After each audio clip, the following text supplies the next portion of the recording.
Alright, Mordo has one of the scarier fan bases, so I really hope I don't mess up today. But yes, we are talking about 7-star rank for Mordo, and he is just absolutely insane, man. I was not familiar with this character's game, but then again, that's what this channel's about. Discovering underrated characters, appreciating underrated characters, and if you like that, then be sure to subscribe because we are super close to 18,000, and then after that, a new journey begins, the journey to 19,000.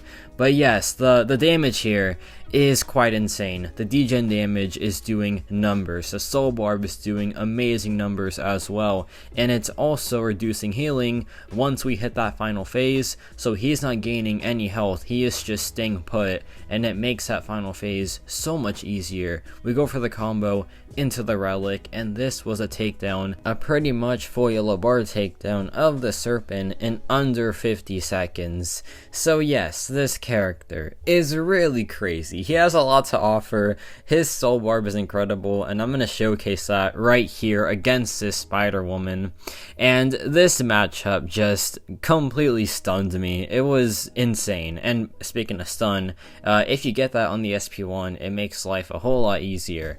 But the soul barb is really crazy, especially versus a character like Spider-Woman that has a ton of buffs at the ready. So here she drops the SP2, now she has a lot of buffs and we are doing a ton of damage. We go for the SP1 as a failsafe, and there we go.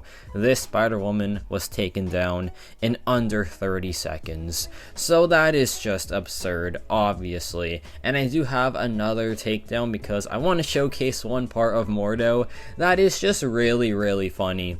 So what I suggest giving Mordo 200 SIGs? Not really, because what the ability does is very niche. It gives him a hilarious amount of energy resistance. It's like 25,000, and it's proven useful right here because we didn't lose a single % of health when blocking that Spider-Woman SP1, which is usually dangerous. And then a pair of 60,000 heavy attacks just makes this fight an absolute joke, and that's really about it for this matchup. So yeah, all in all, this was not even a clean takedown of Spider-Woman, but it still went very well given that he cannot really take damage in this matchup if you play things right because of his energy res, and there just being no consequence to blocking the SP1. But now we have Thanos Deathless here, and this is a character that has 500,000 health on defense in a battleground scenario.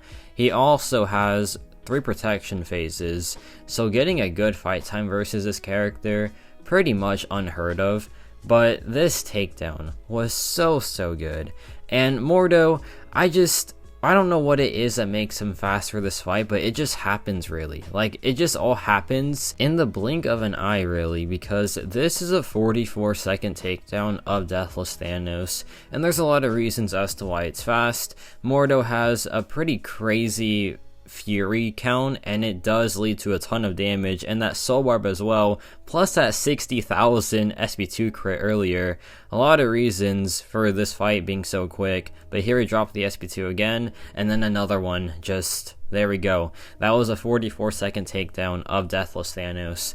So he is obviously a very wild character. His damage output is incredible. His utility with the soul barb is pretty dang nice, and my favorite part is just like charging that heavy attack. They try to attack you, and you just drop the SP1. That's just like a little love tap of degen damage. It's all really hilarious stuff. It's a really fun time playing this character. I think he is a more damage focused champion for sure, because like even his buff control quote unquote is just doing damage against buffs. But now we have this Nick Fury. Here he gains that regen, then we stop it immediately because of the soul barb, and so this fight is a pretty fast Nick Fury fight, which honestly is also usually unheard of. So there we go for the SP1, we get the intercept, and yeah, the damage output is just incredible, almost 30,000 mediums, and there we go. That Nick Fury was down in under, let's see, I think that was under 50 seconds. That is crazy. That is like absurd, obviously. Such a fast takedown for a notorious stall defender. Speaking of stall defenders, we have Jean Grey right here, and this one's a bit cooler because his awakened ability, like I mentioned earlier, whenever he's blocking, he gains 25,000 energy res. So you pretty much cannot take damage in this fight as long as you block and don't take hits to the face. Because yeah, he just will eat like all that block damage like it's literally nothing. And with the willpower mastery and the exhaustions, you are just absolutely cooking this fight. So he is one of the safest Jean Grey counters in the game, since there is really no threat. But yeah, here we charge the heavy attack, we get rid of the force field with that SP1, we charge up one more time, go back in, one more SP1 because why not? And yeah, this matchup is over, and it was like, what, under 50 seconds yet again.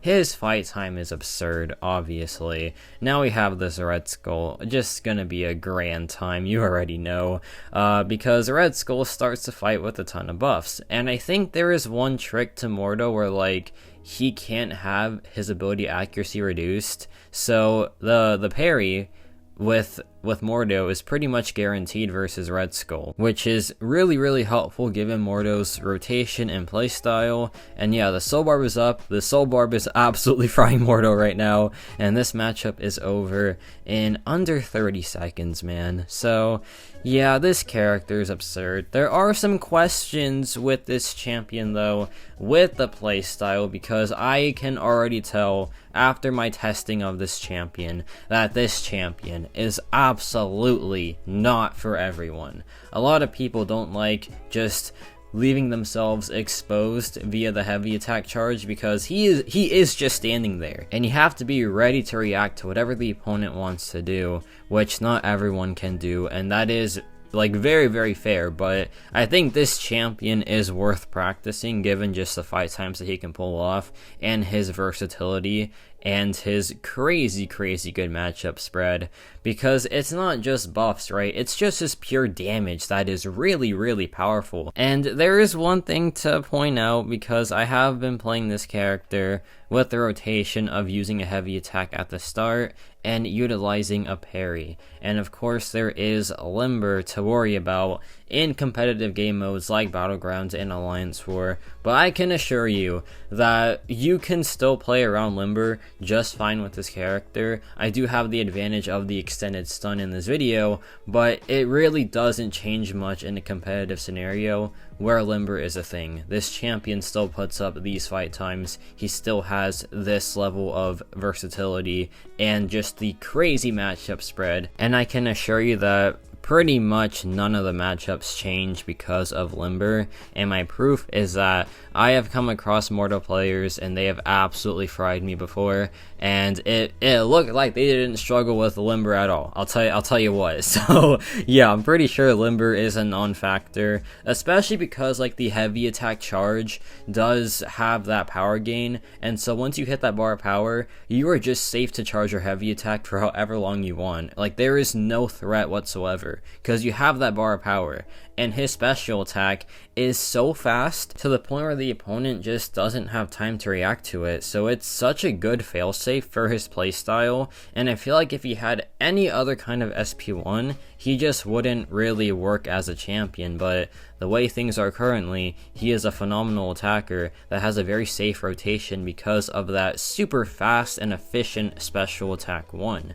So yeah, he's honestly a really awesome character, dude. I was genuinely taken aback with just how many matchups he does. I think I cut like a Maestro and an Onslaught from this video, just didn't feel like it was necessary, and we already got a lot of good matchups in this video already. But he can take Onslaught, he can most definitely take Maestro as well. His matchup spread is incredible, and if you want to see those matchups, I will definitely consider a part 2 for Mordo. Just depends on if you want to see more gameplay of this champion, which I wouldn't be surprised if y'all say yes, because he's a very fun champion to watch. Those heavy attacks are just so cool, and the damage output is really a thing of beauty. So yeah, this Thanos is getting absolutely fried. The Soul Barb damage is looking incredible. The Furies are easy to just pick right back up from where they started, And yeah, this matchup is pretty much over. We're in the final protection phase, and after that, it's just a party, really. So here I dropped the SP2,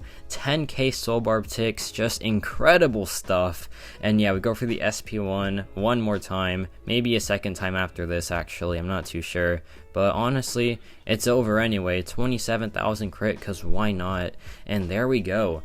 Mordo is insane. He is like actually insane. I was so unfamiliar with his game, and I'm just so taken aback with how good this champion is. But no, he is definitely up there when it comes to mystic attackers, because his matchup spread is phenomenal. He's not just a cosmic champion merchant. He can do a lot of fights for you. And I haven't even talked about the fact that on defense, he's not just a pushover as well. So hey, this character, he might be a sleeper top 10 mystic. I honestly was shocked to even consider that, but no, he is genuinely insane, especially in competitive game modes. So yeah, let me know your thoughts on Mordo as a whole. If you are a Mordo fan, I hope that I did him justice in this video, and yeah, that's about it for me.